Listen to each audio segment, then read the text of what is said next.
नमस्ते। तो जितने लोग तक ये वीडियो पहुँचे ना, कृपया पूरी देख लीजिएगा। नमस्ते। हमारा नाम है मुकुंद मिश्रा।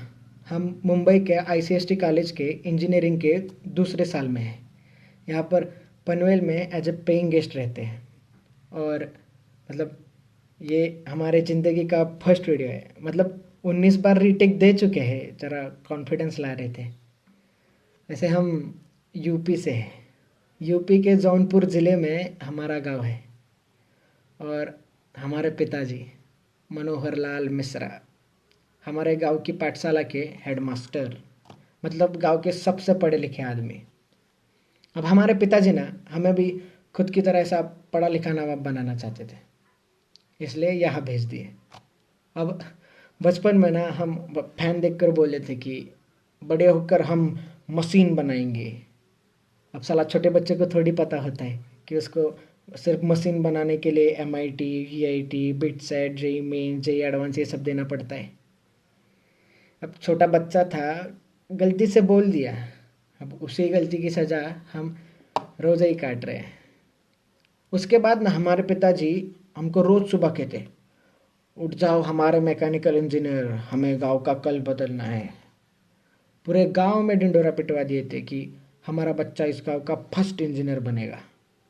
अब साला इस मोड़ पे पहुंच गए थे ना कि हम मना भी नहीं कर सकते थे कि पिताजी हमको इंजीनियरिंग नहीं करना। मतलब पिताजी की इज्जत चली जाती थी। हमको हमको क्रिकेट बहुत अच्छा लगता था।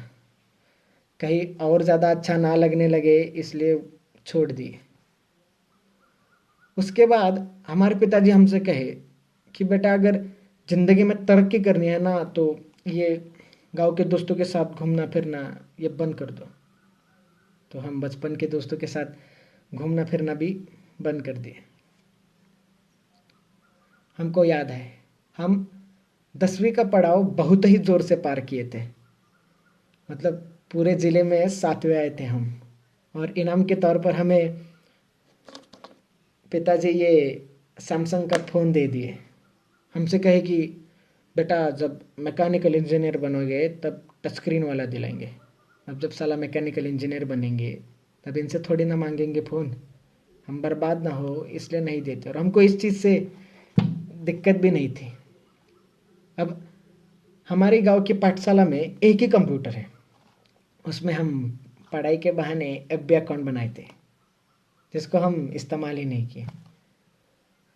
अब साला हमारे पिताजी का ना बहुत इच्छा था कि हम बम्बई के बड़े इंजीनियरिंग कॉलेज में पढ़े।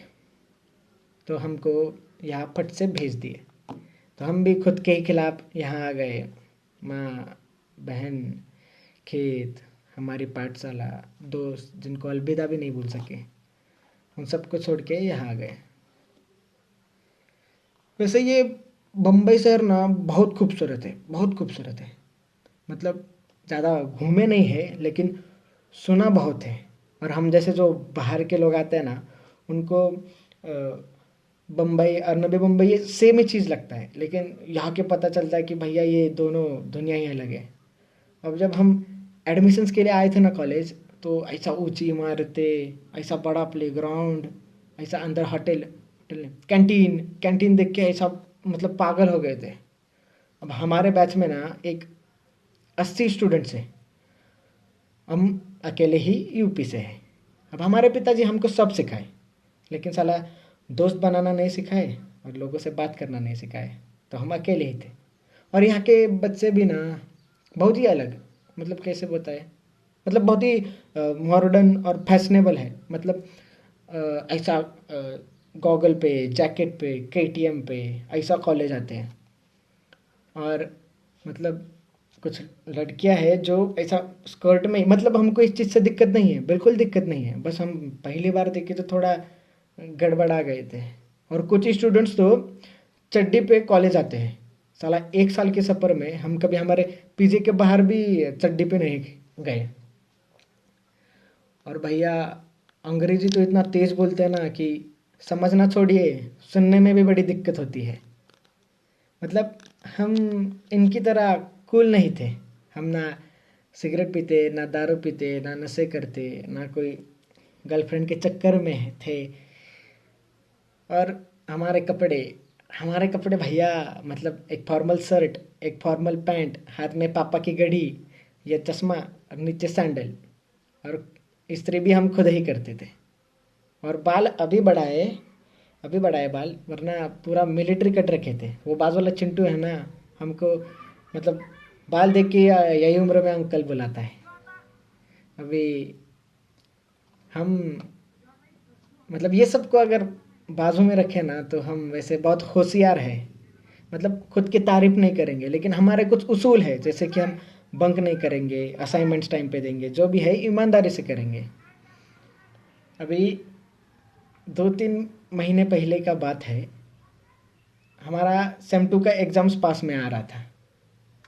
तो धीरे धीरे सब हमारे साथ ऐसा ही हाय बाय बोलने लगे, हमारे साथ बात करने लगे, हमारे मतलब फर्स्ट बेंच में बाजू में बैठने लगे।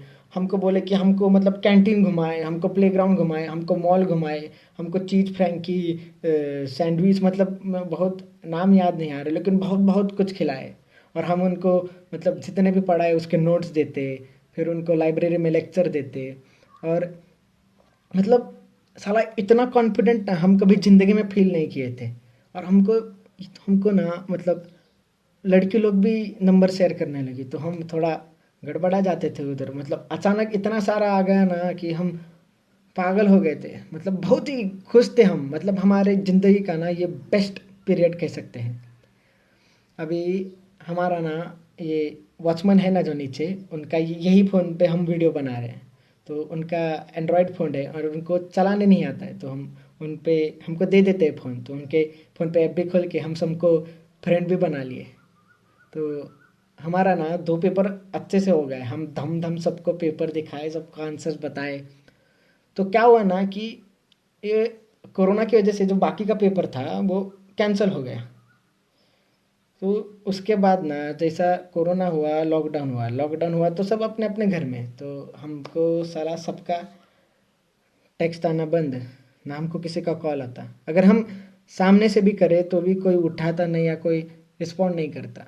हमको एक एक लड़की का मैसेज आया था कि thank you Mukund for your help, means a lot. तो हम कहे कि you are welcome, how are you. तो उसका भी रिप्लाई नहीं आया। हम सोचे कि हम ऐसा क्या कर दिए, कुछ गलत बोल दिए क्या किसी को। अभी तो हम सोचे कि साला हम कूल बनने के लिए ना फेसबुक पर मीम्स सबको शेयर करते हैं, तो सबका रिएक्शन तो आएगा। लेकिन उधर भी कोई किसी का रिएक्शन नहीं आया। मतलब हम बहुत कोशिश कर रहे थे बात करने का। हम मतलब अभी एक अकेला इंसान घर में पढ़ेगा भी कितना। हम ना गेम खेल सकते थे, ना पिक्चर देख सकते थे, ना किसी से मतलब घूमने के लिए बाहर जा सकते थे। हम हम बहुत सोने लगे थे, हम बहुत चिड़चिड़े हो गए थे, बीच में ही रोते थे, बीच में ही गुस्सा होते थे। हम ज़्यादा सोने लगे थे, मतलब हम हमारा काबू ही खुद से हट गया था। हम मतलब अभी देखिए ना, हम जो चीज़ ज़िंदगी में नहीं कहे वो पहली बार कर रहे हैं। जैसे कि हम पहली बार वीडियो बना रहे हैं। हम पिताजी को बोलने का भी कोशिश किए कि पिताजी हमको ठीक नहीं लग रहा है। हम मतलब थोड़े गुस्सा हो रहे, थोड़े ज़्यादा रो रहे, या हम बहुत अकेला महसूस कर रहे हैं। तो हमारे पिताजी हमसे कहे कि बेटा ये ज़िंदगी का मोड़ है, ये सबके साथ होता है, हमारे साथ हुआ, तुम्हारे दादाजी के साथ हुआ, ये आएगा और चला जाएगा। हमारे पिताजी समझने की कोशिश ही नहीं की कि हम क्या कहना चाह रहे थे। अब हम ना एंजाइटी और डिप्रेशन ये सब में विश्वास नहीं रखते थे। पर साला जब वो इंसान को होता है ना वो चीज़, तब तब ही समझ आता है कि भाई ऐसा मानसिक बीमारी करके भी कुछ तो होता है।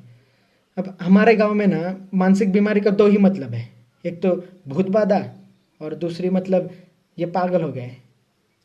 साला हम गुस्सा हमारे दादाजी से नहीं है, ना हम गुस्सा हमारे पिताजी से है। हम गुस्सा इस समाज से है, जो जब सर दुखता है तो हाथ में फट से डिस्प्रिन दे देता है, लेकिन साला जब दिमागी हालत ठीक ना हो तो मुंह ही फेर लेता है। अब साला परसों का ये बात है, हम उसी उम्मीद में फ़ोन लिए थे कि हम देखने की फेसबुक पे हमको गलती से किसी का मैसेज आया रहेगा। तो हम खोले तो देखे कि सबने स्टोरी शेयर किए थे, और उसमें लिखा था, ये तो क्या लिखा था, उसमें लिखा था कि if you feel lonely you talk to me, I better see you laughing instead of seeing in your grave. And suicide is not the option. अब हम क्या बोले बे? और कितना गिरोगे बे तुम लोग? गए 1 महीने से हम बात करने की कोशिश कर रहे हैं कि हमसे कोई बात करो, हमारा फोन उठाओ, हमसे हम तरस रहे थे कि हम हमारी सुनो मत, लेकिन हमसे बात तो करो, हमको तो जानो कि हमको क्या हो रहा है। साला एक फेमस इंसान अगर सुसाइड कर ले तो सबको इस चीज का फर्क पड़ता है, लेकिन आपको पता है क्या, साला हर 1 घंटे में एक स्टूडेंट भारत में आत्महत्या करता है, लेकिन तभी किसी को फर्क नहीं पड़ता क्योंकि वो फेमस थोड़ी ना है।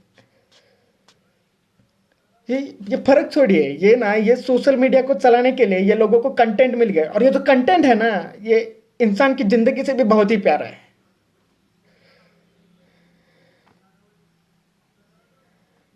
अभी 2-3 हफ्ते और गए ना, किसी को कुछ फर्क नहीं पड़ेगा, का एंजाइटी और का डिप्रेशन। साला वो दर्द ही बहुत अलग होता है जब दर्द बांटने के लिए भी कोई नहीं होता। अब हम यही कहना चाहते हैं कि अगर ये सोशल मीडिया की दुनिया से निकले और आजू बाजू देखे कि लोग रुके आपसे आपसे बात करने के लिए तरस रहे अकेले, तो उनसे बात कीजिए, उनको ऐसा मुंह मत फेरिए। अगर ये बोलते वक्त हम किसी का दिल दुखाए रहेंगे तो माफ कर दीजिएगा, हमारा उद्देश्य नहीं था। हमको सुनने के लिए आपका बहुत सारा शुक्रिया, धन्यवाद।